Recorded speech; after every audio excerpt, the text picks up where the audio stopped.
Hi, welcome to Tip Tuesday. My name is Ben Sykes. I'm a senior developer here at IndySoft.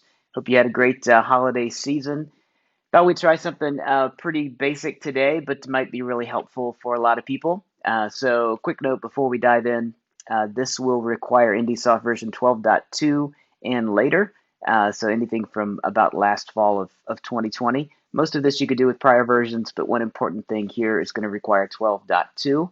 So basically what we're going to demonstrate is how to send an email like this. And notice this email does not have any particular attachment to it. So we're going to demonstrate having a shipping event like this. And if you had some tracking information that you want to communicate back to the customer in a simple email, have a link for a field where you can input that into your shipping event and then have your shipping event automatically kick off an email that's sent to the customer that has that link in it.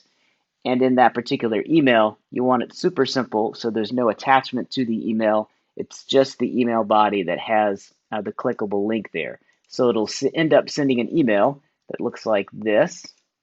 My preview hasn't sent yet here. Let me try that again. So when the event finishes,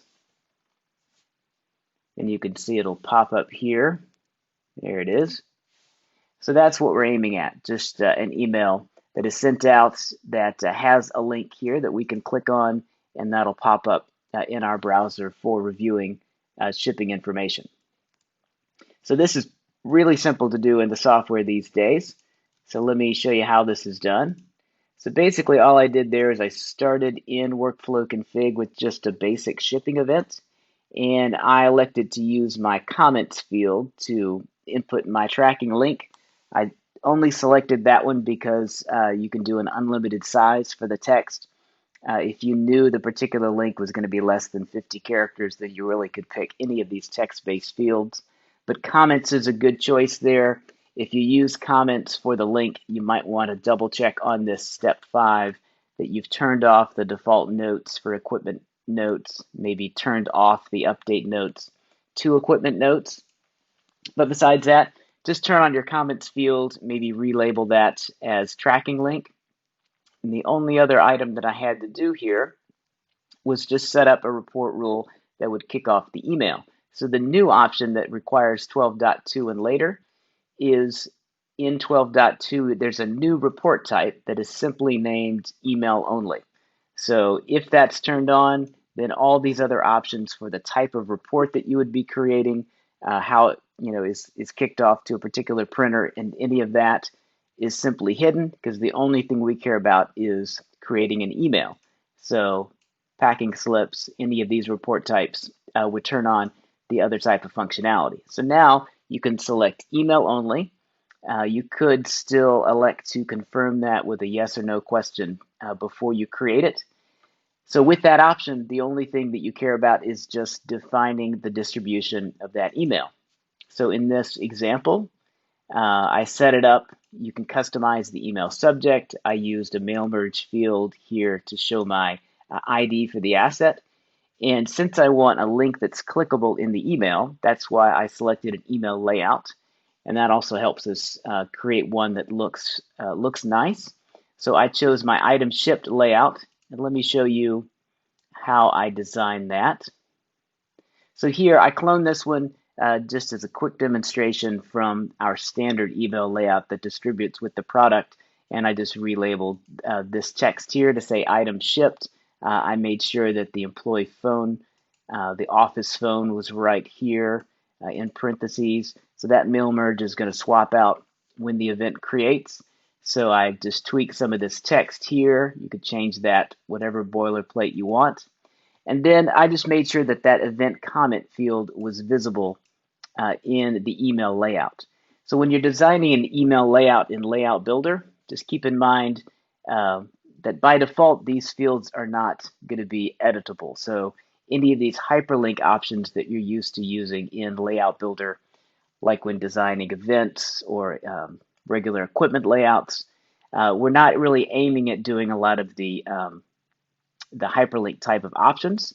So the way that I created this here, let me just add another row to demonstrate.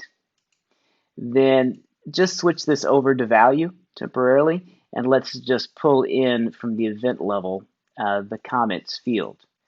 So now it appears as we'll need it in the event. So in the event, we're going to input the tracking link for that shipping item.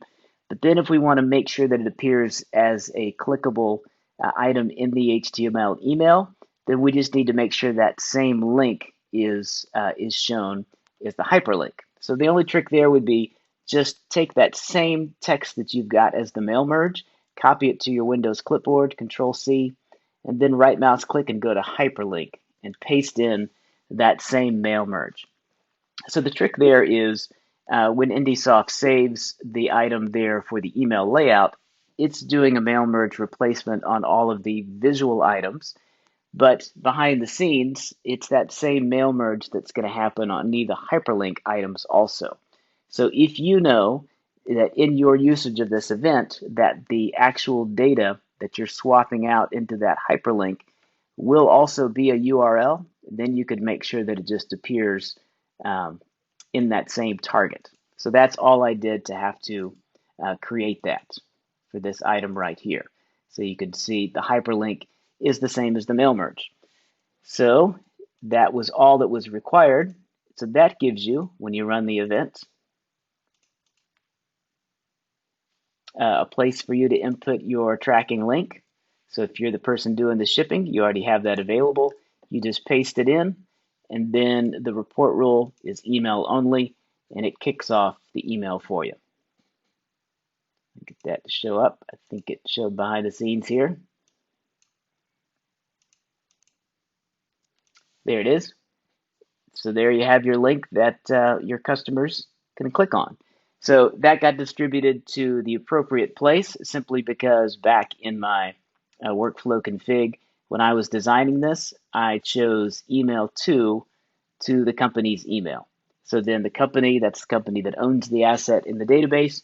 And in my company's ad edit wizard, I already have those email addresses filled out. So that's all there is to it. Hope you have a great rest of your holiday break. Thanks.